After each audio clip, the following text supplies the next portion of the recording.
Vemulawada urban మండలం అగ్రహారంలోని Karimnagar dairy permission లేదని కారణంతో గురువారం అధికారులు సీజ్ చేశారు. దీంతో పాడి రైతులు ప్రధాన రహదారిపై బైఠాయించి ధర్నా నిర్వహించారు. ముందస్తు సమాచారం లేకుండా ఏ విధంగా డైరీని సీజ్ చేస్తారని, డైరీ లేకుండా తమ పాలు ఇలా విక్రయించుకోవాలని ప్రధాన రహదారిపై వారు బైఠాయించారు.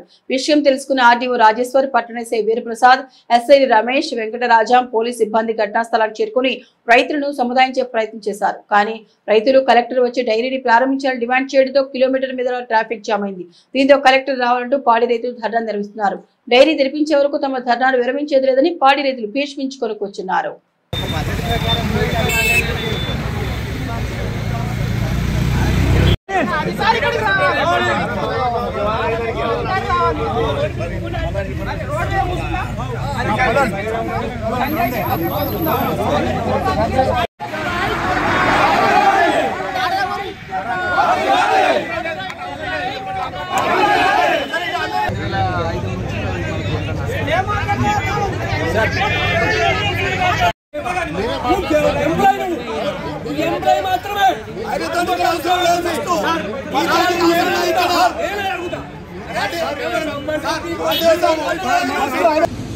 ఈరోజు జిల్లా టౌన్ ప్లానింగ్ ఆఫీసర్ మరియు డిపిఓ, గ్రామ పంచాయతీ సెక్రటరీ గారు కూడా విచ్చేయడం జరిగింది.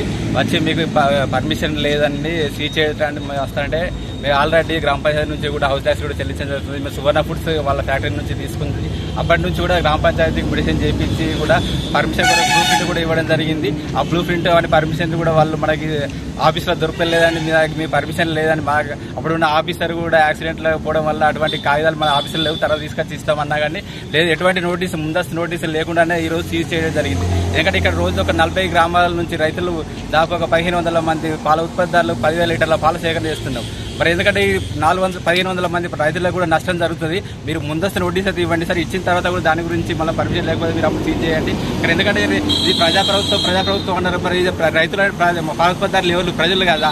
మరి దాదాపు 1500 మంది పాల ఉత్పత్తులు ఇప్పుడు సాయంత్రం కూడా పాల సేకరణ జరుగుతుంది, రేపు మార్నింగ్ కూడా పాల సేకరణ జరుగుతుంది. మరి ఆ పాలు కూడా ఏం చేసుకోవాలి సార్ అని కూడా ప్రశ్నించడం జరిగింది. దానికి కూడా మాకు పర్మిషన్ కావాలని చెప్పి పర్మిషన్కైనా మీరైనా ముందస్తు నోటీస్ ఇవ్వాలి. నోటీస్ ఇచ్చిన తర్వాత మీరు రెస్పాన్స్ కాకపోతే మీరు సీజ్ చేయండి మేము కూడా రిక్వెస్ట్ చేయడం జరిగింది. అయినా కానీ వాళ్ళు వినిపించుకోకుండా, ఎందుకంటే రైతుల గురించి కూడా మీరు ఆలోచించండి సార్. ఇది ఎందుకంటే రైతుల సంస్థ, పాలు పోషకాల గురించి కూడా మీరు ఆలోచించండి. నైట్ కూడా పాల సేకరణ వస్తుంది, మార్నింగ్ కూడా పాలు వస్తాయి. కాబట్టి ఆ పాలు కూడా మీరు ఏం చేసుకోవాలి కూడా రైతులు కూడా ఇబ్బంది కాకుండా చూడండి సార్. మీరు నోటీస్ ఇచ్చిన తర్వాత మేము కూడా దీని చర్య తీసుకోమన్నా కానీ ఎటువంటి నోటీస్ ఇవ్వకుండా అంటే ఈరోజు మన పాల కేంద్రాన్ని సీజ్ చేయడం జరిగింది. అదేవిధంగా కామారెడ్డి నుంచి కూడా 10,000 లీటర్ల ట్యాంకర్ కూడా రావడం జరిగింది. దానిలో కూడా మన అగ్రహానికి సంబంధించిన పాలు కూడా లోడ్ చేసిన తర్వాత కూడా కనీసం ఆ పాలు కూడా మనం బయటకి ట్యాంకర్ కరీంనగర్ కూడా ఓడియకుండా దాన్ని కూడా సీజ్ జరిగింది. మరి దాదాపు 15,000 లీటర్ల పాలు అంటే దాదాపు 6 లక్షల లీటర్ల పాలు ఇక్కడ మనకి నిల్వ ఉన్నట్టు. మరి అట్టి పాలు కూడా చెడిపోతే ఇప్పుడు రైతులకు నష్టం జరిగినట్టే కదా. దీని మీద ఎవరు తగిన చర్య తీసుకోవాలని మేము తీవ్రంగా దీన్ని ఖండిస్తున్నాం.